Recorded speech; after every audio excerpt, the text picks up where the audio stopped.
അൻഫ്രിറ്റ്, good morning. ഇന്നതാ നിർണായക ചർച്ചകളിലേക്ക് കോൺഗ്രസ് കടക്കുകയാണ്. K Muraleedharan പറഞ്ഞതുപോലെ ചർച്ചകൾ നടക്കുന്നുണ്ട്, നാളെ എന്തായാലും ഉണ്ടാകുമെന്ന് പറയുന്നു. പക്ഷെ അപ്പോഴും ഈ ഘടകകക്ഷികൾക്കുള്ളിലെ അതൃപ്തി കഴിഞ്ഞ ദിവസം മുസ്ലിം ലീഗ് തന്നെ വളരെ വിമർശനം ഉന്നയിച്ചുകൊണ്ട് രംഗത്ത് വരികയും ചെയ്തു. ഏത് തരത്തിലായിരിക്കും കോൺഗ്രസ് നേതൃത്വം ഇതിനെ കൈകാര്യം ചെയ്യുക? Lijin, good morning. അത് തന്നെയാണ് ലിജിൻ, സംസ്ഥാനത്തെ രാഷ്ട്രീയം ആകാംക്ഷയുടെ കാര്യം. സംസ്ഥാന രാഷ്ട്രീയമല്ല, കേരളം മുഴുവൻ ആകാംക്ഷയോടെ അവരുടെ മുഖ്യമന്ത്രി ആരാണ്, കേരളത്തിന്റെ മുഖ്യമന്ത്രി. കാരണം അവർ മാൻഡേറ്റ് കൊടുത്തത്, വലിയ ഭൂരിപക്ഷത്തോടുകൂടി മാൻഡേറ്റ് കൊടുത്തൊരു പാർട്ടി മുന്നണിയാണ്. പക്ഷേ അത് മുഖ്യമന്ത്രി ഒരാഴ്ച കഴിഞ്ഞിട്ട് മുഖ്യമന്ത്രി തീരുമാനിക്കാൻ കഴിയുന്നില്ല. അതുകൊണ്ട് തന്നെ കേരളം കാത്തിരിക്കുകയാണ് ആകാംക്ഷയുടെ ഈ 3 പേരിൽ ആരാകുമെന്നത്. അതിനപ്പുറത്തേക്ക് സംസ്ഥാനത്ത് കോൺഗ്രസ് രാഷ്ട്രീയവും UDF രാഷ്ട്രീയവും ഒക്കെ തന്നെ വലിയ രീതിയിൽ ഓരോ മണിക്കൂർ പിന്നിടുമ്പോഴും അവരൊക്കെ തന്നെ അസ്വസ്ഥരാണ്, അതൃപ്തിയാണ്. കോൺഗ്രസ് നേതൃത്വവും ഇപ്പോൾ ഘടകകക്ഷി നേരത്തെ സൂചിപ്പിച്ചാലും മുസ്ലിം ലീഗൊക്കെ തന്നെ മറ നീക്കിയാണ് പുറത്തു വന്നിരിക്കുന്നത്, അവരുടെ അതൃപ്തിയും വിയോജിപ്പും ഒക്കെ. ഇനി ഓരോ മണിക്കൂർ കഴിയുന്തോറും അത് കടുത്ത ഭാഷയിലേക്കൊക്കെ പരസ്യമായി തന്നെയും അത് പറയാനും പ്രതികരിക്കാനും പരസ്യമായ ഒരു പൊട്ടിത്തെറിയിലേക്ക് വരാനുള്ളൊരു സാധ്യത, ഇതൊക്കെ കൃത്യമായും ഹൈക്കമാൻഡ് മുന്നിൽ കാണുന്നുണ്ട്. കാരണം ഇവിടെ നിന്ന് കൃത്യമായി തന്നെ ഹൈക്കമാൻഡിന് ഇവിടുത്തെ പ്രതികരണങ്ങളും ഇവിടുത്തെ ഫീഡ്ബാക്കുകളും ഒക്കെ കിട്ടുന്നുണ്ട്. പക്ഷെ ഒരു പ്രതിസന്ധിയാണ്, ഒരു വലിയ രീതിയിലൊരു വെല്ലുവിളി. ഈ 2 പേരെ മാറി നിൽക്കേണ്ടി വരുന്ന 2 പേരെ അനുനയിപ്പിക്കുക എന്നതാണ് ഹൈക്കമാൻഡിന്റെ നിലവിലെ രാഷ്ട്രീയ സാഹചര്യം ഹൈക്കമാൻഡിനെ സംബന്ധിച്ചുള്ളത്. എന്തായാലും ഈ ഒരു വിശാല യോഗത്തിൽ പങ്കെടുക്കാനായി നേതാക്കന്മാരൊക്കെ തന്നെ ഇന്നിപ്പോൾ നമ്മൾ കെ മുരളീധരന്റെ പ്രതികരണം കണ്ടതുപോലെ അദ്ദേഹം രാവിലെ 6 മണിയുടെ ഫ്ലൈറ്റിന് തന്നെ അദ്ദേഹം പുറപ്പെട്ടു കഴിഞ്ഞു. 9 മണിയാകുമ്പോൾ ഡൽഹിയിലെത്തും. ഒപ്പം തന്നെയും അദ്ദേഹം രാവിലെ 4:30 ഇവിടെ നിന്ന് തിരുവനന്തപുരം വിമാനത്താവളത്തിൽ പുറപ്പെടുന്ന ആ സമയത്താണ് മാധ്യമങ്ങളോട് ഇപ്പോൾ കാര്യം പ്രതികരിച്ചത്. അപ്പോഴും അദ്ദേഹം പ്രതീക്ഷ പ്രകടിപ്പിക്കുന്ന പോലെ നാളെ തീരുമാനമുണ്ടാകുമെന്ന് തന്നെയാണ്. അതോടൊപ്പം തന്നെയും മറ്റ് നേതാക്കളൊക്കെ തന്നെയും മുൻ KPCC അധ്യക്ഷന്മാരായ VM സുധീറിനും MM ഹസനും ഒക്കെ 9 മണിക്കാണ് അവരുടെ ഫ്ലൈറ്റ്. 9 മണിക്ക് പോകും. കെ സുധാകരൻ ഇന്നലെ രാത്രിയോടുകൂടി തന്നെ പോയിരുന്നു. മുല്ലപ്പള്ളി രാമചന്ദ്രൻ ആദ്യം പറഞ്ഞത് അദ്ദേഹം ഫോണിലൂടെ അദ്ദേഹത്തിന്റെ അഭിപ്രായം കൃത്യമായി തന്നെ ഫോണിലൂടെ ഹൈക്കമാൻഡ് അറിയിക്കുമെന്നാണ്. തിരുവഞ്ചൂർ രാധാകൃഷ്ണനും ഒപ്പം തന്നെ യാത്രയാകുന്നു. മുൻ നേതാക്കന്മാർ, അതായത് മുൻ KPCC അധ്യക്ഷനും അതോടൊപ്പം തന്നെ മുതിർന്ന നേതാക്കൾ, ഒപ്പം വർക്കിംഗ് പ്രസിഡന്റുമാർ 3 പേരും, PC വിഷ്ണുനാഥും ഷാഫി പറമ്പിലും ഒപ്പം AP അൽകുമാർ, ഇവർ 3 പേരും ഡൽഹിയിലുണ്ട്. അങ്ങനെ വിശാലമായി ഇവരോട് തന്നെ ഒരു യോഗം ചേർന്നവരുടെ അഭിപ്രായമാരായിരുന്നു. ഒറ്റയ്ക്കെറ്റിയ നേതാക്കളുടെ അഭിപ്രായമൊക്കെ തീർന്നു. പക്ഷെ നമുക്കറിയാം, നിലവിൽ ഈ പോയവർ 8 പേരുണ്ടെങ്കിൽ അതിലൊരു ബഹുഭൂരിഭാഗം ഒരു 5-6 പേർ ഉറപ്പായും KCയെ തന്നെ പിന്തുണയ്ക്കും. അതിൽ കെ മുരളീധരൻ ഒരു പക്ഷേ മാറി VD സതീശന് അനുകൂലമായ പ്രതികരണം കെ മുരളീധരന്റെ VM സുധീറിന്റെ ഒക്കെ ഭാഗത്ത് നമ്മൾ പ്രതീക്ഷിക്കുന്നുണ്ടോ ചോദിച്ചാൽ ബാക്കി എല്ലാവരും KC വേണുഗോപാലിനെ പിന്തുണയ്ക്കാൻ തന്നെയാണ് സാധ്യത. അതുകൊണ്ടാണ് അത് KCയിലേക്കൊക്കെ കാര്യങ്ങളൊക്കെ എത്തുന്നത്. KCയിലേക്ക് കാര്യങ്ങൾ എത്തുമ്പോൾ മറ്റു 2 പേരെ VD സതീശനെ എങ്ങനെയാകും അനുനയിപ്പിക്കുക? VD സതീശൻ മന്ത്രിസഭയിൽ ഉണ്ടാകുമെങ്കിൽ അദ്ദേഹത്തെ ഏതെങ്കിലും ഒരു പ്രത്യേക പാക്കേജ്, ഒരു പക്ഷേ ഉപമുഖ്യമന്ത്രി, ആഭ്യന്തര വകുപ്പ് പോലുള്ള ഏറ്റവും പ്രധാനപ്പെട്ട കീ പോസ്റ്റൊക്കെ കൊടുത്ത് അദ്ദേഹത്തിന് അങ്ങനെ ഒരു പാക്കേജിൽ നിർത്തുമോ?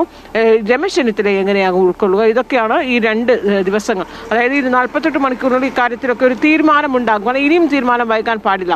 ഇപ്പോൾ കെ മുരളീധരൻ പറഞ്ഞതുപോലെ ഇന്ന് രാത്രി അല്ലെങ്കിൽ നാളെ രാവിലെ ഇതിലൊരു തീരുമാനവും. ഇന്ന് നടക്കുന്നത് ഏറ്റവും അവസാനത്തെ ഒരു നിർണായക യോഗമാണ്. ഇതിനപ്പുറത്തേക്ക് മറ്റൊരു യോഗത്തിലേക്ക് കടക്കാൻ ഇനി ഹൈക്കമാൻഡില്ല. കാരണം എല്ലാവരെയും വിളിച്ചു കഴിഞ്ഞു. ഏറ്റവും ഒടുവിൽ സോണിയാഗാന്ധി ഒരു അന്തിമമായ ഒരു ഡിസിഷൻ മേക്കർ എന്ന രീതിയിൽ അന്തിമമായ തീരുമാനം സോണിയാഗാന്ധി എന്ന രീതിയിലേക്ക് വിടുമായിരിക്കും. അല്ലെങ്കിൽ ഈ 3 പേരിൽ സോണിയാഗാന്ധി ആകും ചൂസ് ചെയ്യുന്നത് എന്ന രീതിയിലൊക്കെ കാര്യങ്ങൾ വരുത്തി ഒരുപക്ഷെ ഒരു ഒറ്റപ്പേരിലേക്ക് ഒതുങ്ങാൻ തന്നെയാണ് സാധ്യത. ഒപ്പം കേരള രാഷ്ട്രീയത്തിൽ കോൺഗ്രസിന്, സംസ്ഥാന കോൺഗ്രസിന് ഒരുപാട് ചലനങ്ങളൊക്കെ ഉണ്ടാക്കുന്നത്. കാരണം ഇന്നലെ രാത്രി നമ്മൾ കണ്ടതാണ് KC ഗ്രൂപ്പും ഒപ്പം തന്നെയും സുധാകര ഗ്രൂപ്പും ആ ഗ്രൂപ്പ് സമവാക്യങ്ങളൊക്കെ മാറി മറിയുമെന്ന കാര്യത്തിൽ ഒരു തർക്കവുമില്ല. KC വേണുഗോപാലാണ് സംസ്ഥാന രാഷ്ട്രീയത്തിലേക്ക് വരുന്നതെങ്കിൽ.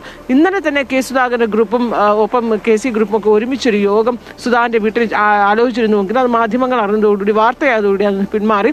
അങ്ങനെ ആ 2 ഗ്രൂപ്പുകളും ചേർന്ന് ഒറ്റ ഗ്രൂപ്പായി തീരാനുള്ള ഒരു നീക്കമൊക്കെ ഇപ്പോൾ ആരംഭിച്ചിരിക്കുകയാണ്. അതിൽ സുധാകരന്റെ അണികളിൽ ചിലർക്കൊക്കെ വിയോജിപ്പുണ്ടെങ്കിൽ പോലും KCയാണ് സംസ്ഥാന നേതൃത്വത്തിലേക്ക് വരുന്നതെങ്കിൽ മുഖ്യമന്ത്രിയാകുന്നവർ ഉറപ്പായും KCയോടൊപ്പം നിൽക്കണമെന്ന ഒരു വികാരം കെ സുധാകരൻ കൃത്യമായി പറയുന്നുണ്ട്. അതിനുശേഷം ഡൽഹിയിൽ നിന്ന് മടങ്ങി വന്ന ശേഷം അത്തരത്തിൽ ആ ഗ്രൂപ്പുകൾ ഒരുമിച്ച് സംസ്ഥാന രാഷ്ട്രീയത്തിന് മുന്നോട്ട് പോകാനാണ് തീരുമാനം. അതോടൊപ്പം മറ്റു ഗ്രൂപ്പുകൾ, പ്രത്യേകിച്ച് എ ഗ്രൂപ്പിൽ ബെന്നി ബെഹനാനെ KPCC അധ്യക്ഷനൊക്കെ ആക്കി ആ എ ഗ്രൂപ്പിനെ കൂടി ചേർത്ത് നിർത്താൻ തിരുവഞ്ചൂർ രാധാകൃഷ്ണന് സ്പീക്കർ പദവിയൊക്കെ നൽകി. അങ്ങനെ ഒരു ചർച്ച ഒരു 2 ദിവസം മുമ്പേ അവിടെയും എ ഗ്രൂപ്പിനെ കേന്ദ്രീകരിച്ചുമൊക്കെ നടന്നിരുന്നു. അങ്ങനെ KC സംസ്ഥാന രാഷ്ട്രീയത്തിൽ മുഖ്യമന്ത്രി ആവുകയാണെങ്കിൽ ഉറപ്പായും ആ നിമിഷം മുതൽ സംസ്ഥാനത്തെ ഗ്രൂപ്പ് സമവാക്യങ്ങൾ, കോൺഗ്രസിന്റെ ഗ്രൂപ്പ് സമവാക്യങ്ങൾ മാറുന്നു. ഏറെക്കുറെ ഗ്രൂപ്പുകളും KCയോടൊപ്പം നിൽക്കാനുള്ള ഒരു സാധ്യത അതൊക്കെ തന്നെയാകും. ഇനി വരും മണിക്കൂറുകളിൽ ഈ പ്രഖ്യാപനത്തിന് തൊട്ടു പിന്നാലെ ഉണ്ടാകും. മറ്റൊന്ന് സംസ്ഥാനത്ത് കോൺഗ്രസ് നേരിടുന്നത് മന്ത്രിസഭാ രൂപീകരണമാണ്. ഈ പ്രധാന വകുപ്പുകളിലൊക്കെ തന്നെയും കോൺഗ്രസിലെ മന്ത്രിമാരെ എങ്ങനെയൊക്കെ തീരുമാനിക്കണമെന്നുള്ളതാണ്. ഈ മുഖ്യമന്ത്രിയെ തീരുമാനിച്ചത് തൊട്ട് പിന്നാലെ സംസ്ഥാനത്ത് കോൺഗ്രസ്, അവിടെയും ഹൈക്കമാൻഡിന്റെ ഒരു ഇടപെടൽ വലിയ രീതിയിൽ പ്രതിസന്ധി ഉണ്ടാവുകയാണെങ്കിൽ കോൺഗ്രസിലെ മന്ത്രിമാരെ തീരുമാനിക്കുന്ന ഹൈക്കമാൻഡ് ഇടപെടൽ ഉണ്ടാകുമ്പോൾ തന്നെ പ്രതീക്ഷിക്കണം. എന്തായാലും ഒരു കാര്യം ഉറപ്പാണ്, ഈ മുഖ്യമന്ത്രിയുടെ തീരുമാനിക്കുന്ന പ്രഖ്യാപനത്തോടുകൂടി കോൺഗ്രസിലെ ആ ഒരു പ്രതിസന്ധി തീർന്നു എന്ന് നമുക്ക് ഒരിക്കലും കരുതാനാവുകയില്ല. ഒരു വെല്ലുവിളി അവസാനിച്ചു എന്ന് മാത്രമേ ഉള്ളൂ. പക്ഷെ ആ പ്രതിസന്ധിയും തുടർ ചലനങ്ങളും അതിന്റെ ഒരു പ്രതിഫലനങ്ങളും ഒക്കെ തന്നെയും കോൺഗ്രസ് ഏറ്റവും കുറഞ്ഞത് സത്യപ്രതിജ്ഞയ്ക്ക് ശേഷമുള്ള കുറെ കാലം നാൾ വരെയെങ്കിലും അത് കടുത്ത രീതിയിൽ തന്നെ ഉണ്ടാകും എന്ന കാര്യത്തിൽ യാതൊരു തർക്കവുമില്ല.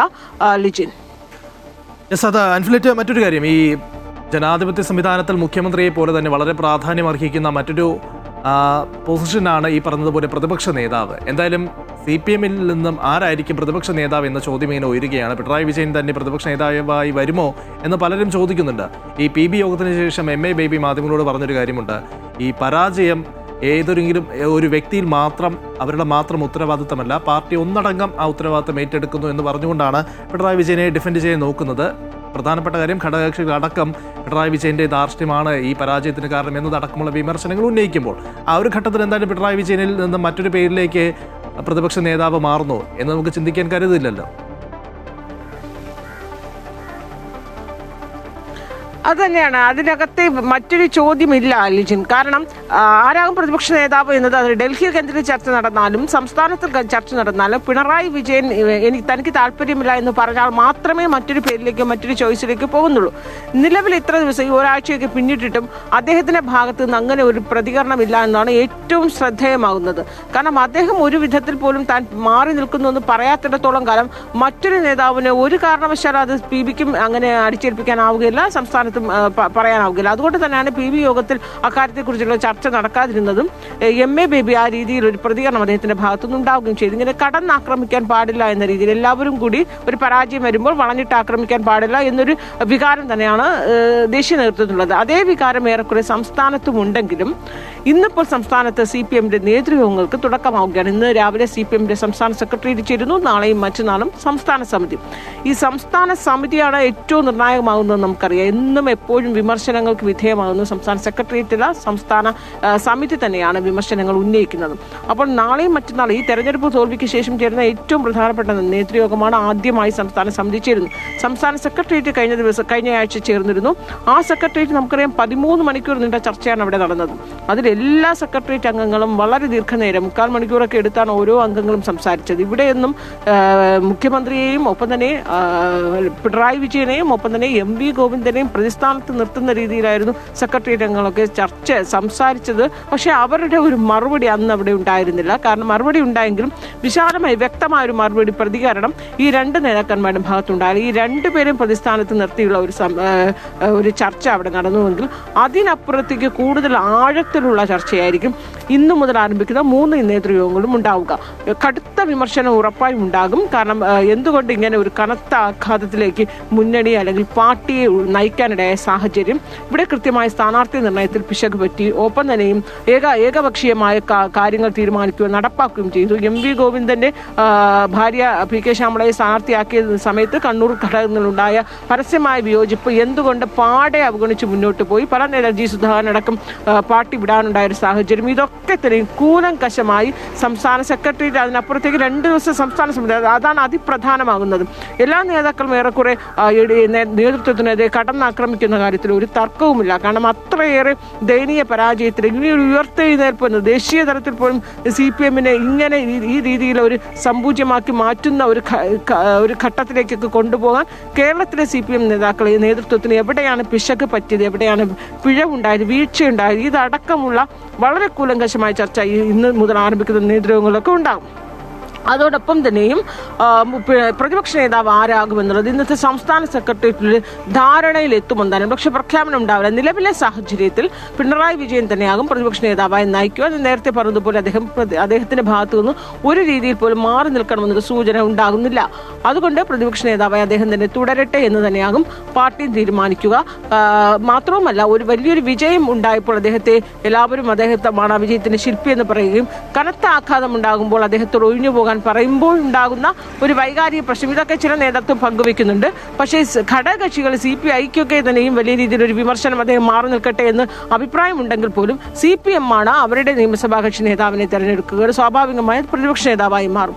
അതുകൊണ്ട് തന്നെ CPM-ന്റെ കാര്യത്തിൽ എത്ര കണ്ട് മറ്റൊരു ഘടകകക്ഷിക്ക് ഇടപെടാനാകുമെന്നുള്ളൊരു ചോദ്യം അവിടെ ഉയരുന്നുണ്ട്. നിലവിലെ സാഹചര്യത്തിൽ പിണറായി വിജയൻ പ്രതിപക്ഷ നേതാവ്, മറ്റൊരു വിയോജിപ്പുകളോ ഒന്നുമില്ല. അത് CPM അദ്ദേഹത്തെ പ്രതിപക്ഷ നേതൃത്വം മാറ്റി നിർത്തണം എന്നൊരു ചർച്ചയോ വിമർശനമോ ഉറപ്പായി 3 ദിവസത്തെ യോഗത്തിൽ ഉണ്ടാകില്ല എന്ന് തന്നെയാണ് പ്രതീക്ഷിക്കുന്നത്.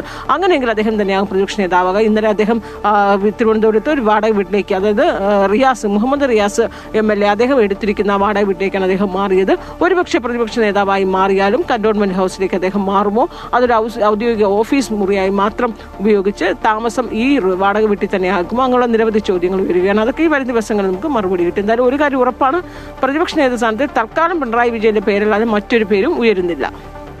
ശരി, അൻഫ്രിറ്റാണ് വിവരങ്ങൾ നൽകിയത്. എന്തായാലും വളരെ കൃത്യമായി പറഞ്ഞാൽ 2 ചോദ്യങ്ങൾ: ആരായിരിക്കും മുഖ്യമന്ത്രി, ആരായിരിക്കും പ്രതിപക്ഷ നേതാവ്, ഇത് രണ്ടും കേരളത്തിന് അറിയേണ്ടതുണ്ട്. വരുന്ന മണിക്കൂറുകളിൽ നമുക്കത് പ്രതീക്ഷിക്കാം.